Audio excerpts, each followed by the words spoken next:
Coucou les addicts de sucré salé. Bon bah voilà, on va faire la recette numéro 28 qui sera phare breton au pruneau, qui se trouvera à la page 73 de ce fameux livre que j'ai trouvé donc sur Amazon. Vous pouvez le trouver bien sûr sur la Fnac, Cultura, etc. Donc on va aller à la page 73 de ce fameux livre. Voilà. Donc oui, j'écris sur mon livre comme d'habitude. Voilà, donc pour ça, il va vous falloir 30 pruneaux dénoyautés et mis dans de l'eau chaude pour qu'ils puissent gonfler. Il vous faudra 6 œufs, 150 g de sucre en poudre, plus 2 sachets de sucre vanillé.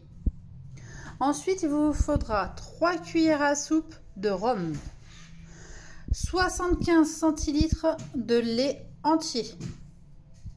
Ensuite, il vous faudra 180 g de farine et un peu de beurre pour beurrer votre moule. D'accord? Pour ça, il vous faudra le fouet. Et on va commencer tout de suite la recette. Donc, on va mettre les œufs. Hop. Et on va commencer à mettre à vitesse 1. Le temps que ça se touille.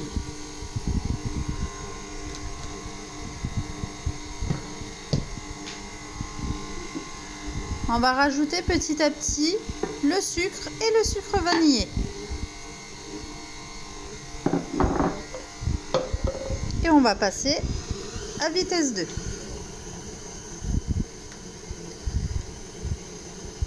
Et on rajoute le rhum. Le rhum, c'est facultatif. On peut mettre pas d'alcool, on peut mettre du calva, on peut mettre du kirsch, on peut mettre du rhum, ou on peut laisser tout à fait naturel comme ça. Donc on attend que tout soit bien mélangé et on va mettre en vitesse 4, que ça soit bien battu.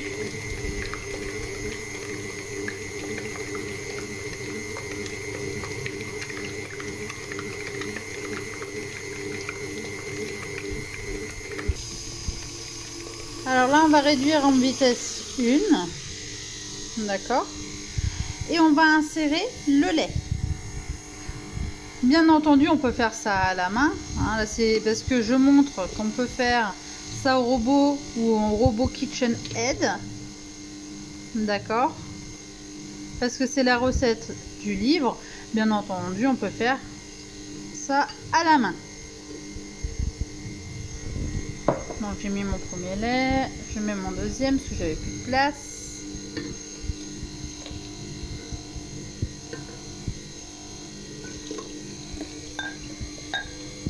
Voilà. Et on attend que tout ça soit bien mélangé. Une fois que tout est mélangé, on va commencer à rajouter la farine.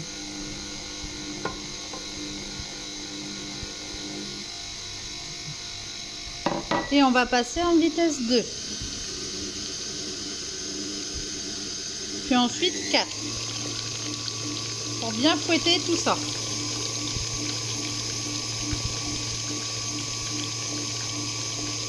Je peux vous dire que ça sent bon, hein.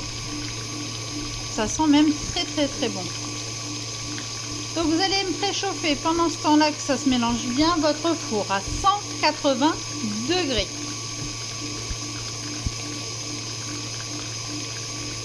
Donc voilà, on va réduire la vitesse. Voilà. Pendant ce temps-là, donc, comme j'ai pu le répéter, vous préchauffez votre four à 180 degrés, vous prenez un plat et vous allez le beurrer pour pouvoir déposer ensuite les pruneaux. À tout de suite. Donc nous revoilà. Mon moule, il est beurré. Mon four, il est en train de chauffer à 180 degrés. J'ai mes pruneaux et je vais prendre mes pruneaux et je vais les disposer au fond. Donc à peu près une trentaine de pruneaux, hein. Si vous en voulez un peu moins, vous en mettez moins. Bien entendu, c'est selon les goûts.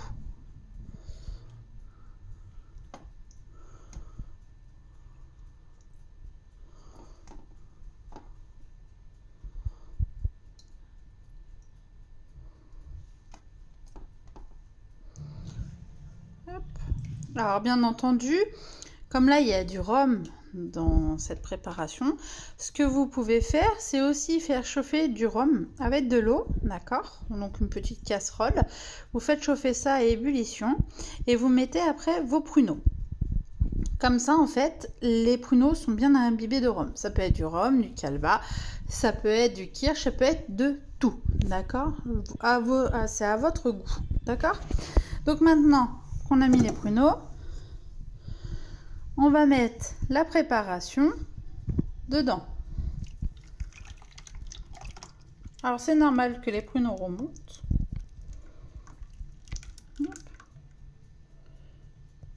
Voilà. Et voilà. Maintenant, on va mettre ça au four, 180 degrés.